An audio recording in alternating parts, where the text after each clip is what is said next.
నమస్కారం. లలితా సాయి పికిల్స్కి స్వాగతం. ఈరోజు మనం ఆరోగ్యానికి ఎంతో మేలు చేసే డ్రై ఫ్రూట్ లడ్డు తయారీ విధానాన్ని చూద్దాం. దీనికి కావలసిన పదార్థములు: ఖర్జూరం, జీడిపప్పు, బాదం పప్పు, సన్ఫ్లవర్ సీడ్స్, గుమ్మడి గింజలు, నువ్వులు, కొబ్బరి తురుము మరియు కొద్దిగా నెయ్యి. ముందుగా స్టవ్ వెలిగించి ఒక ప్యాన్ పెట్టుకొని కొద్దిగా నెయ్యి వేసుకోవాలి.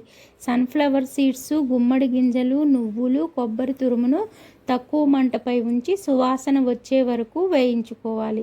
తరువాత జీడిపప్పును చిన్న ముక్కలుగా చేసుకొని వాటిని కూడా స్వల్పంగా వేయించాలి. చివరిగా గింజలు తీసిన ఖర్జూరాన్ని 1-2 నిమిషములు వేడి చేస్తే అది మెత్తగా మారుతుంది.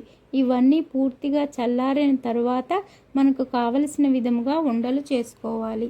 అంతే. చక్కెర లేకుండా, ఎలాంటి ప్రిజర్వేటివ్స్ లేకుండా పోషకాలతో నిండిన డ్రై ఫ్రూట్ లడ్డూలు సిద్ధం.